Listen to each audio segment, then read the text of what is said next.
Bem, nosso estudo de hoje está no livro Atos dos Apóstolos, capítulo 9, versículo 6.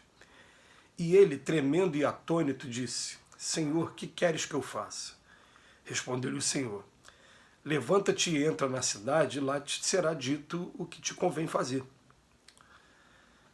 Emmanuel comenta na lição 39 do livro Caminho, Verdade e Vida: entra e coopera. Esta particularidade dos Atos dos Apóstolos reveste-se de grande beleza para os que desejam compreensão do serviço com Cristo. Se o Mestre aparece ao rabino apaixonado de Jerusalém no esplendor da luz divina e imortal, se lhe dirigir palavras diretas e inolvidáveis ao coração, por que não terminou o esclarecimento recomendando-lhe, em vez disso, entrar em Damasco, a fim de ouvir o que lhe convinha saber? É que a lei da cooperação entre os homens é o grande e generoso princípio com o qual Jesus segue de perto a humanidade inteira, pelos canais da inspiração. O Mestre ensina aos discípulos e consola-os por intermédio deles próprios. Quanto mais o aprendiz lhe alcança a esfera de influenciação, mais habilitado estará para constituir-se em seu instrumento fiel e justo. E Paulo de Tarso contemplou o Cristo ressuscitado em sua grandeza imperecível, mas foi obrigado a socorrer-se de Ananias para iniciar a tarefa redentora que lhe cabia junto dos homens.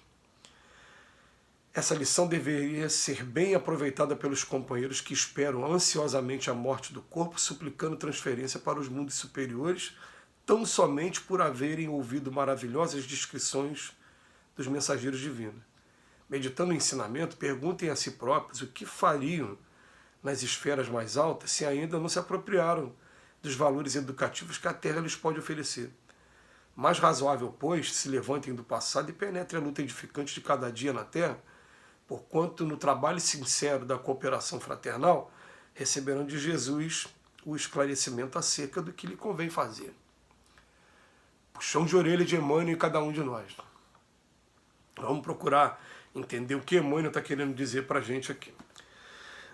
Até os dias de hoje, a gente percebe com muita frequência companheiros de religiões diversas afirmarem que ele já tem a salvação, né? Ou melhor, acesso a moradas mais bem-aventuradas, a estar do lado do Pai, ser arrebatado. Cada um usa uma linguagem diferente. Eu convivo com pessoas de muitas religiões diferentes.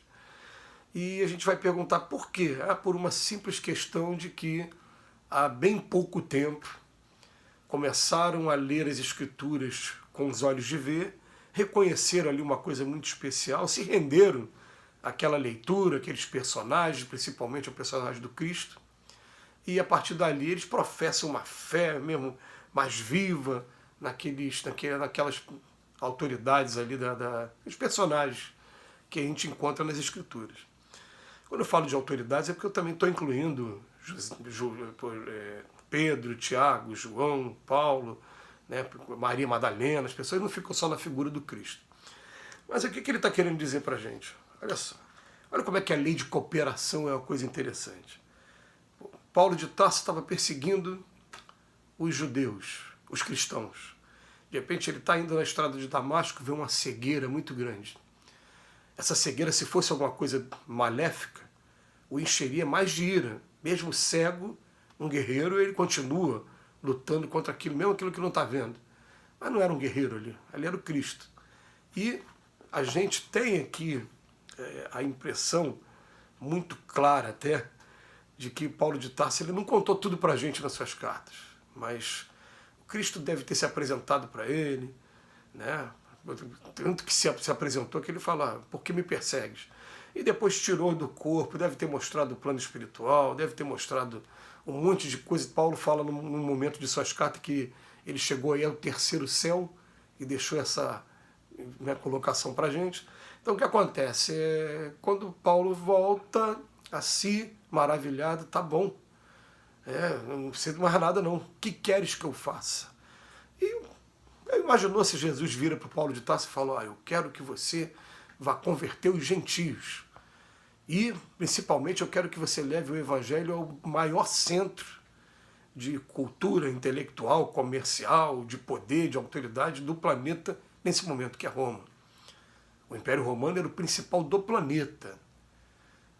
Se falasse isso para o Paulo naquele momento, pai faz de repente, o pai só faz assim, ó, procura lá na cidade um senhor chamado Ananias, você vai encontrar lá uma pessoa lá que vai te ajudar em primeiro lugar a restituir a visão, e depois foi o que iniciou Paulo nos primeiros estudos, e a gente esquece que ele se retirou por 3 anos, estudando diariamente, trabalhando como tecelão, vendendo seus tapetes também para poder sobreviver, e ao mesmo tempo reunindo diariamente com esses cristãos, estudando a Boa Nova e assimilando aqueles valores, procurando entender aqueles valores antes de iniciar as suas viagens missionárias até realmente levar o Evangelho até Roma. Mas você percebe o seguinte, que num primeiro momento, o que queres que eu faça? Por enquanto eu quero que você vá ali.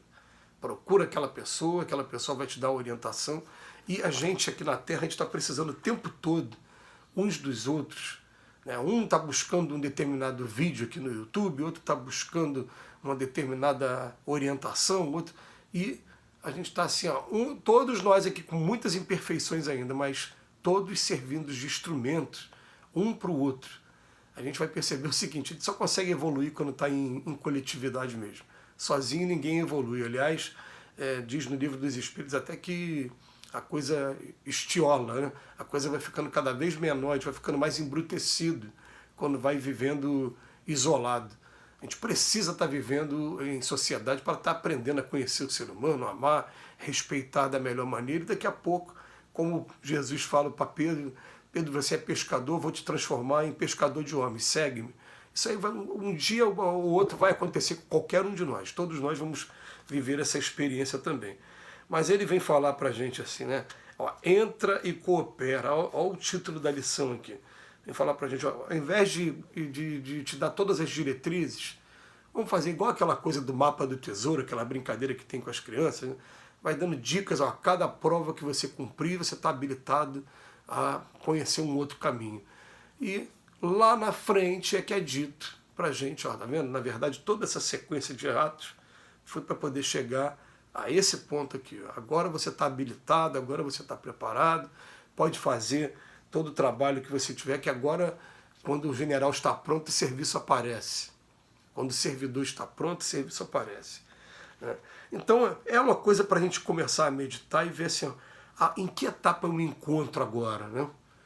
Uma vez foi dito aqui para mim, até com relação a esse trabalho de fazer um estudo de 10 minutos, que isso aqui é um trabalho muito embrionário, muito preparativo.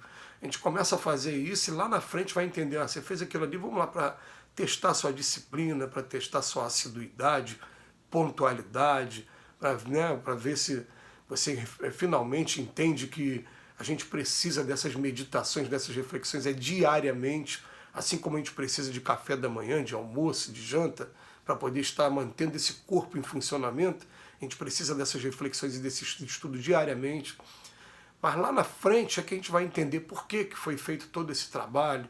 E quem sabe, né, se esses orientadores, esses oradores que são mais fluentes, não começaram um dia com a ousadia de querer fazer um trabalho desse de 5, de 10 minutos. Então, vamos entender o seguinte, nós estamos vivendo assim, os nossos trabalhos são como degraus, e lá na frente a gente vai entender a importância de cada degrauzinho desse aqui atrás. Mas todos eles contando com a lei da cooperação. E a gente vai começar a pensar assim, quem são os Ananias de nossas vidas? Eu sei muito bem quem são os Ananias de minha vida e até me sinto às vezes em falta de não poder colaborar no mesmo patamar, do que eles fizeram comigo. Eu sei muito bem quem são as pessoas que me apresentaram ao serviço espírita, o serviço de divulgação de estudo, e que hoje eu não consigo imaginar a minha vida sem esse trabalho, sem esses convites a fazer palestras, sem poder conhecer as pessoas. Eu não consigo imaginar. E sei quem são essas pessoas que me indicaram, quem foram os Ananias de minha vida. E daqui a pouco, sem a gente perceber, pode ser que a gente também esteja sendo Ananias na vida de outras pessoas. Mas o pai vai chegar para o filho e nunca vai falar para ele, eu quero que você seja... Não, vamos por etapas. E cada etapa que vai sendo cumprida, a gente vai se habilitando às novas que vão chegando.